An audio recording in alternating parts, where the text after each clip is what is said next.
और मूत्र किसी का पवित्र नहीं होता है। इस पूरे चराचर में मेरी गौ माता एक ऐसी है जिनका मान और मेरा मकसद है कि जो भी बूढ़ी गाय हैं उनको बस हमें कसाई खाने जाने से रोकना है। यूथ जहाँ पे भटक रहा है कि नौकरी नहीं, काम नहीं, गोद पाद से जुड़े।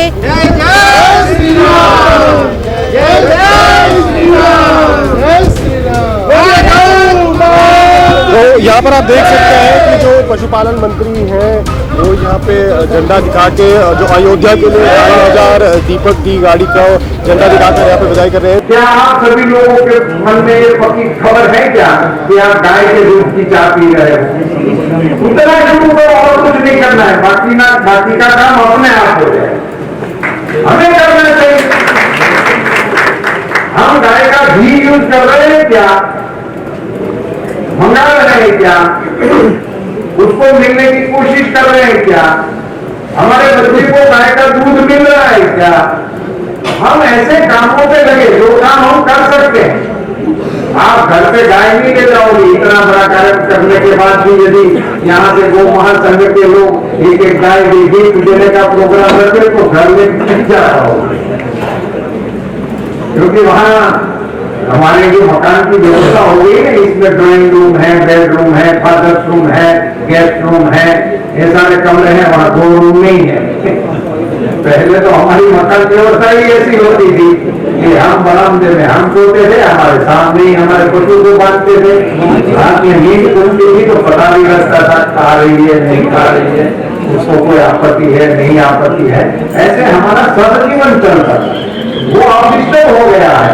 उस पुनः उस रास्ते पे हम पहुंचने में समय लगेगा, आ तो जाएगा ही, मुझे पूरा विश्वास है। वो समय फिर से आने वाला, वो आगे रहेगा, क्योंकि ये तो माता ही ऐसा है, सृष्टि का एकमेव सर्जन ऐसा है, इस पूरी सृष्टि में एकमेव सर्जन ऐसा है। माल और मूत्र किसी का पवित्र नहीं होता, किसी का अंडरलाइन 3 कोई भी नाम नहीं सकते। माल और मूत्र किसी का पवित्र नहीं होता है। इस पूरे चराचर में मेरी गौ माता एक ऐसी है जिनका मान और तो ये सब चीजें होने के बावजूद भी हमारे लाइफ स्टाइल ऐसा हो गया, इसके कारण ये स्थिति का अभी सर्जन हो रहा है। उसी में से रास्ते निकल रहे हैं और भी आगे बढ़ेंगे। और अभी विश्व में क्या चल रहा है आपकी जानकारी के लिए, ये कटेरी हमारी इंडिजिनस गाय है जो गिर गाय है, उसका इंटरनेशनल ऑर्गेनाइजेशन, इंटरनेशनल एसोसिएशन में मुझे बताते हुए शर्मिंदगी भी हो रही कि उस इंटरनेशनल एसोसिएशन में भारत सभ्य नहीं। मेरी जानकारी में अभी आया पिछले में, मैंने बताया कि वहां हमारी वो तुम कौन इंटरनेशनल ऑर्गेनाइजेशन, हमने भी भारत को भी इसमें सभ्य पद बनवा दिया और अगला इंटरनेशनल अधिवेशन भारत में। अभी इनका कारोबार कैसे चल रहा है? हमारे पिछले सप्ताह हमारे आंध्र की एक ओंगल प्रजाति गाय है, जैसे गिर है, कांकरेज है, सिंधी है, राठी है, ऐसे शाहीवाल है, ऐसे एक ओंगल गाय आंध्र प्रदेश में एक गाय 35 करोड़ रुपये में ऑनलाइन ऑप्शन, ऐसा भी नहीं कोई ऊपर दिया बोल दिया चला गया, ऑनलाइन ऑप्शन।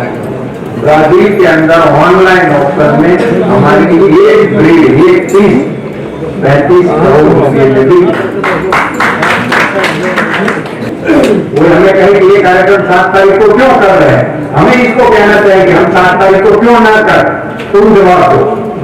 हमें इसके खुलासा नहीं करना चाहिए। हमारे प्रधानमंत्री जी ने पिछले साल में बहुत अच्छा कार्यक्रम शुरू किया 14 अगस्त का।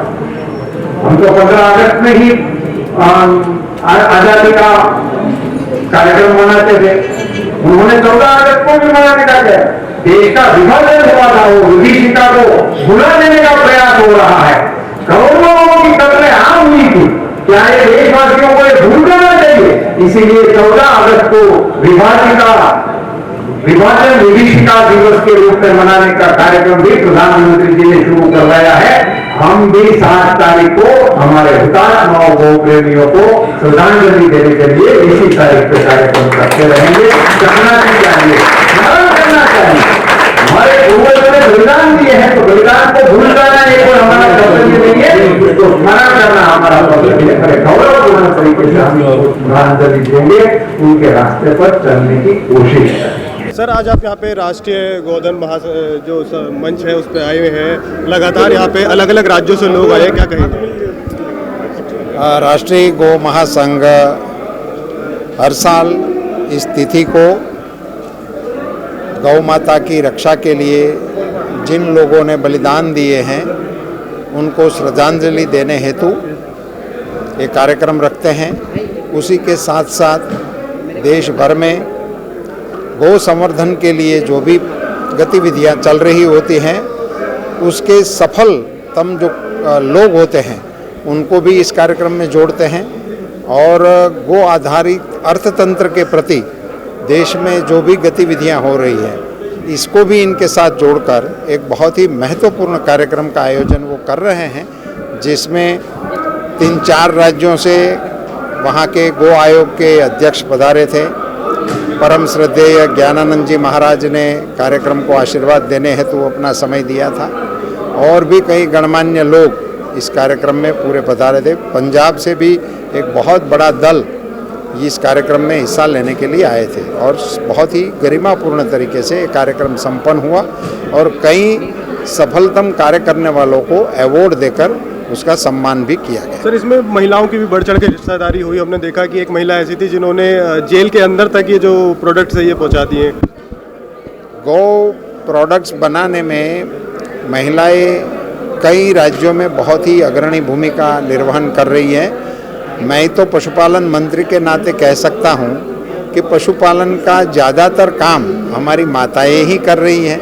आपने यहाँ से गाड़ी भेजी है अयोध्या, क्या मुहिम है? बहुत दिवाली का समय ये बिल्कुल ये हमने एक मुहिम छेड़ी थी। प्रेम सिंह जी राव है, वरा इंफ्रा लिमिटेड जोधपुर, और वो थारपाल के संवर्धन पे उनका बहुत प्रेम है और उन्होंने थारपाल के गाय के गोबर से दीपक बनवाए महिलाओं के द्वारा और जयपुर में पंचगव्य उद्योग उसके माध्यम से ये 25,000 दीपक है। हमारा निवेदन लाखों दीपक भेजने का था पर वहाँ से निवेदन आदेश आया कि 25,000 दीपक गोबर के भेजिए।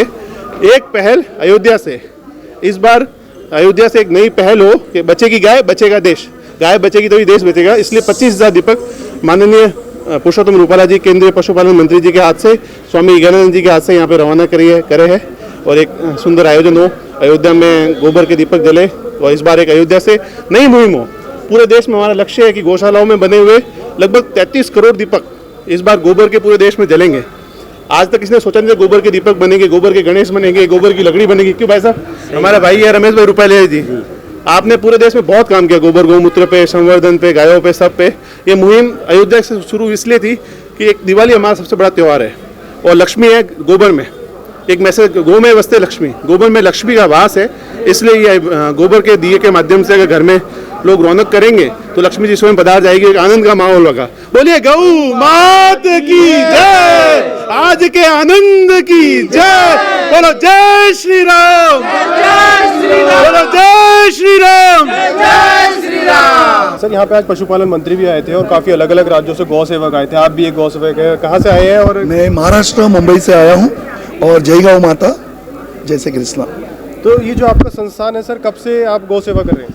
सर, हम लोग लास्ट 4 साल से काम कर रहे हैं और हमारे पास 80 गौ माता है और हम बॉम्बे में और नई मुंबई में 200 से ज़्यादा लोगों को सवेरे दूध सप्लाई कर रहे हैं। दूध के अलावा देसी गाय आधारित जैविक खेती जो होती है, ऐसे बहुत सारे प्रोडक्ट है वो हम सप्लाई कर रहे हैं। और बॉम्बे में 3,000 इंडिया में भारत में 3,000 फार्मर और 3,000 गोपालक के साथ हम जुड़े हुए हैं। तो जो भी गोपालक या जो भी फार्मर है जो अच्छा प्रोडक्ट बनाते पर उनके पास मार्केट अच्छा नहीं है तो हम उनको बॉम्बे का मार्केट। तो सर, ये कहना भी गलत नहीं होगा कि किसान का एक ये रूप भी हो सकता है जो आपने दिखाया? यस, मैं भी किसान ही हूँ और मैं चाहता हूँ कि हर किसान आगे बढ़े और किसान आगे बढ़ने के लिए ऐसी जो संस्था है आज इन्होंने जो सम्मान दिया है, जो हमें मोटिवेट हुआ है, तो उससे हमें काफ़ी अच्छा सपोर्ट मिला है। सर, आज जो सम्मान मिला है, इसी तरीके से अगर ये जो संगठन है इस तरीके से प्रमोट करेगा तो आपको लगता है आने वाले टाइम में और युवा भी जुड़ेंगे और ये संगठन और लोगों को भी मजबूत करेंगे? डेफिनेटली हमें लगता है कि आगे अगर ये सब मतलब जो गतिविधि यहाँ पे चल रही है और जो मतलब यहाँ पे माननीय मंत्री साहब ने बोला भी कि ये जो युवा पीढ़ी था हमने तो चलो देखा हुआ था, लेकिन आगे आने वाली युवा पीढ़ियों को भी हमको इसके अंदर प्रेरित करना चाहिए। और मतलब देसी गौ आधारित जो भी चीज़ें हैं उसको मतलब सुबह चाय से लेके, दूध से लेके, या तो घी से लेके, या तो बहुत सारे प्रोडक्ट है, वो प्रोडक्ट को हमने मतलब मार्केट से डिमांड करना चाहिए, तब जाके ये देसी गौवंश जो है उसका मतलब हम लोग संरक्षण कर पाएंगे, संवर्धन कर पाएंगे। राष्ट्रीय गोधन की तरफ से यहाँ पर आज एक कार्यक्रम चल रहा है जहाँ पर तमाम अलग अलग राज्यों से लोग आए हैं जो गौ सेवा करते हैं। लेकिन आज हम आपको एक ऐसे गौ सेवक से मिलाने जा रहे हैं जो उत्तर प्रदेश की तमाम अलग अलग जेलों में गौ जो अपराधी हैं उनसे दिए बनवाते हैं। आपने पहले ऐसे कभी नहीं सुना होगा। हमारे साथ मैम मौजूद है, मुरादाबाद से आई है, वो योगी आदित्यनाथ की धरती से।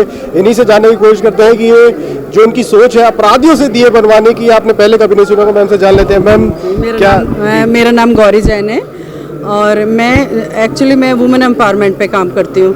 दूसरा मेरा मकसद है कि जो भी बूढ़ी गायें हैं उनको बस हमें कसाई खाने जाने से रोकना है। तो ये दोनों ही काम जब हम मिला के करते हैं तो जो लेडीज़ पढ़ी लिखी नहीं है उनको रोज़गार देने का मेरा मकसद है, जिसमें जेल की महिलाएं भी आती हैं। और अभी आपने कहा अपराधी महिलाओं से मैं काम कराना चाहती हूँ, लेकिन जेल के परिवेश में वो सब अपराधी ही कहलाएंगी, लेकिन क्योंकि वो वहाँ बंदी हैं। लेकिन पता नहीं क्यों मेरा दिल से मानना है कि वो सभी हालांकि वहाँ पर अपराधी नहीं होती। मैंने देखा है जब मैं जेलों में जाती हूँ, मेरा बहुत ज़्यादा कांटेक्ट रहता है कि वो वहाँ पर 90% महिलाएं जो हैं वो अपराधी नहीं हैं, जो कि या तो किसी शक की बिना पर या फिर किसी जालसाजी के तहत वहाँ पर आ जाती हैं। और फिर एक मैं बहुत बड़ी बात बोलने जा रही हूँ कि जब हम देखते हैं कि मतलब छोटे छोटे परिवारों में हम देख रहे हैं जो गरीब परिवार हैं, बहुत ही मजदूर टाइप के लोग हैं, रोज़ शराब पीते हैं। शराब पी के सारी ज़िंदगी महिलाओं को मारते हैं, पीटते हैं, उन्हें एक एक पैसे के लिए परेशान करते हैं। और किसी दिन अगर महिला का दाव लग गया, उसने अपने को बचाने के लिए ही हाथ पैर मार दिया या उस आदमी को धक्का दे दिया या उसके सर में कुछ मार दिया और वो मर गया, तो क्या वो अपराधी हो गई? मैं ये कहना चाहती हूँ कि सारी ज़िंदगी जो पिटती रही तो वो मतलब ठीक थी और सही था, उसने कभी बोला नहीं। जहाँ उसने विरोध किया या अपने बचाव में हाथ उठा दिया और वो मर गया आदमी, तो वो अपराधी हो गई। अपराधी वो नहीं है जो सारी ज़िंदगी उसे प्रताड़ित करता रहा। तो कहीं ना कहीं जो महिलाएं हमारी बंदी हैं उनके लिए मेरी जो संवेदनाएं हैं वो यही हैं कि अगर वो किसी भी अगर गलत तरीके से फंसाई गई हैं या फिर अगर उनसे भूलवश कोई अपराध हो भी गया है तो उनका मन वहाँ वो है वहाँ की जेल है, वहाँ भटके ना, वो हर वक्त दरवाजे को निहारती ना रहें कि मैं कब बाहर जाऊँगी। तो उनका भी ध्यान बटाना बहुत ज़रूरी है, उनका मन लगाना, उनका टाइम पास करने के लिए उन्हें कुछ काम देना। कितने वर्षों से आप ये काम कर रहे हैं? क्योंकि इस तरह की सोच मैंने भारतवर्ष में पहली बार देखी है कि जेलों के अंदर एक परिवेश है। भले ही आपकी सोच भी सही है कि सभी अपराधी नहीं होते, लेकिन जेल के अंदर तक आपने गौ माता के प्रोडक्ट्स को पहुंचाया। हाँ जी, गौ माता के प्रोडक्ट का ये है कि मैं और भी काम कराती हूँ, उनसे सिलाई बुनाई के काम भी कराती हूँ। लेकिन जब मैं गौ माता के इससे जुड़ी 5-10 साल से मैं गौ माता के लिए काम कर रही हूँ। इससे पहले मैं महिलाओं के लिए काम करती थी, लेकिन मैं ये बताना चाहती हूँ कि मुझे 10 साल के करीब ही सिर्फ अभी बूढ़ी गाय के लिए काम करते हुए हुआ है। जब मैंने ये प्रोडक्ट बनाने शुरू किए तो मुझे लगा कि ये गांव अंदर बैठी हुई जो महिलाएं हैं, बंदी महिलाएं हैं, वो इस काम को आराम से कर सकती हैं। और फिर देखिए आप, जब गाय का गोबर जिसमें पॉजिटिविटी के अलावा कुछ और नहीं है, खाली पॉजिटिविटी है, तो वो जब ऐसी महिलाओं के साथ गाय का गोबर जुड़ेगा तो कहीं ना कहीं उनका मानसिक जो है वो अगर कहीं गलत जा रही हैं तो वो ज़रूर उनका कुछ विकास होगा। मैम आज यहाँ पे देखा गया कि गौ सेवा में काफ़ी लोग आए हुए थे, लेकिन महिला ने भी काफ़ी बढ़ चढ़कर भाग लिया है। मतलब गौ सेवा महिलाएं भी कर रही हैं। पूरे देश में महिलाएं बहुत गौ सेवा करती हैं और हमारे प्रधानमंत्री जी ने भी मन की बात में कहा है कि सबसे ज़्यादा पशुपालन करने वाली हमारी महिलाएं किसान महिलाएं, आदिवासी महिलाएं हैं। मैम आज मैंने देखा कि यहाँ पे एक ऐसी महिला आई हुई थी मुरादाबाद से जिन्होंने जेलों तक गौ प्रोडक्ट्स पहुँचा दिए। ऐसी और भी महिलाएं हैं, इंदौर में भी हैं, भोपाल में भी हैं, मुरादाबाद में भी हैं। ऐसी हमारी कई कड़ियाँ हैं जो जेल में हम गौ उत्पाद बनवा रहे हैं, वहाँ के कैदियों से, वहाँ की महिलाओं से। वहाँ पे जो बच्चे रहते हैं अंदर, वो ट्रेनिंग लेते हैं, प्रशिक्षण देते हैं हम उनको जाकर। मैम युवाओं को क्या मैसेज देना चाहेंगे ताकि युवा भी इससे जुड़े? देखिए, युवा पीढ़ी के लिए अभी आपने आज की प्रदर्शनी में देखा होगा कि गौ उत्पाद का अपने आप में एक बड़ा बाजार है, तो स्वरोजगार के लिए बहुत सारे अवसर हैं। यूथ जहाँ पे भटक रहा है कि नौकरी नहीं, काम नहीं, गो उत्पाद से जुड़े, गो सेवा से जुड़े, गो संवर्धन से जुड़े।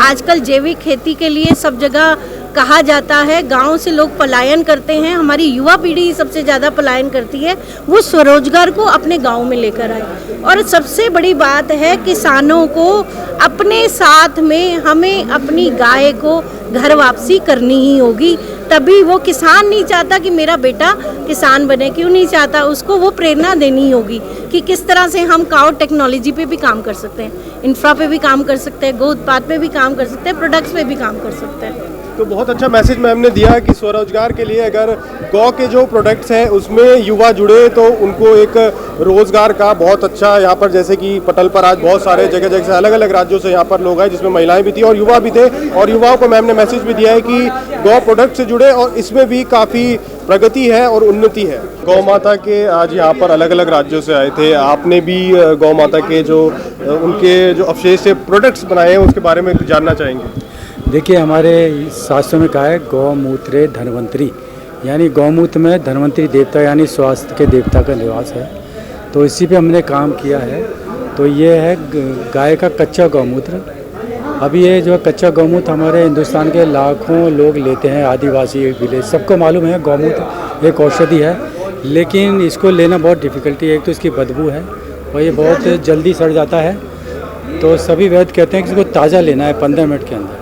तो हमने इसी को रिसर्च किया, अब इसको इस लायक बना दिया कि 1 साल तक सड़ेगा नहीं, उसी फॉर्म में रहेगा, और इसकी जो दुर्गंध थी बिल्कुल समाप्त कर दी है। और दुर्गंध समाप्त करके इसमें तरह तरह के फ्लेवर्स डाल दिए हैं। अब ये 30 तरह के जूस के रूप में गौमूत्र उपलब्ध है। सर, इसका जो बेनिफिट है कहीं ना कहीं जो आपने जो गंध को दूर करके फ्लेवरिज्म में जनता को, इसके बेनिफिट्स क्या क्या है, किन बीमारियों में ये उपयोग होता है? देखिए, मैं तो साइंटिस्ट हूँ, मैंने IIT बॉम्बे से PhD किया था ऑर्गेनिक केमिस्ट्री में। तो मैंने बीड़ा उठाया था कि गौमूत्र को दुर्गंध रहित स्वादिष्ट बनाना है, प्रिजर्व करना है। अब मैंने ये वैद्यों को दिया, मैं वैद्यों से पूछता हूँ, तो वैद्यों ने कहा कि ये बीमारी, कुछ महीने बाद वो कहते हैं कि आप ये पूछा करिए किस बीमारी में काम नहीं करता। हमारे आयुर्वेद भी कहते हैं ये सभी में काम करता है। फिर मैं वैद्यों से पूछता हूँ, अच्छा एक बीमारी बता दो जिसमें ये सबसे ज़्यादा काम करता है। तो वो कहते हैं कि लीवर की बीमारी, चाहे वो जॉन्डिस हो, hepatitis A, B, C, liver cirrhosis, even liver cancer. तो हमारी अच्छी रिपोर्ट है, इवन जो लीवर ट्रांसप्लांट के पेशेंट हैं वो भी इससे ठीक हुए हैं। तो ये जो प्रोडक्ट्स हैं सर, ये ऑनलाइन मिलते हैं या अगर लोगों को ये परचेज करना है तो किस? मैं तो सिर्फ ट्रेनिंग देता हूँ गौशाला को। मैंने ये बीड़ा उठाया है कि इसका प्रचार प्रसार करना है। प्रोडक्ट सर ने तैयार किया है, जो पहले कहते थे कि जो गौमूत्र है उसमें कहीं ना कहीं, क्योंकि डायरेक्ट जो प्रोडक्ट था उसमें कहीं ना कहीं स्मेल की दिक्कत थी, लेकिन सर ने उसमें एक ऐसी रिसर्च की है कि उसमें चाहे फ्लेवर डाल दिया जाए ताकि हर वर्ग का ये लोग कंज्यूम कर सके, चाहे छोटे बच्चे हों, बुजुर्ग हों या माताएं बहनें जो हों, क्योंकि इसमें फ्लेवरिज्म जब डाल दिया गया है तो कहीं ना कहीं इसको कंज्यूम करने में काफ़ी आसान रहेगा। अगर आपको भी, जैसे उन्होंने बताया कि लीवर की बीमारियों में खास करके प्रयोग है, अगर आप भी इसका यूज़ करना चाहें तो आप भी इसका प्रयोग कर सकते हैं।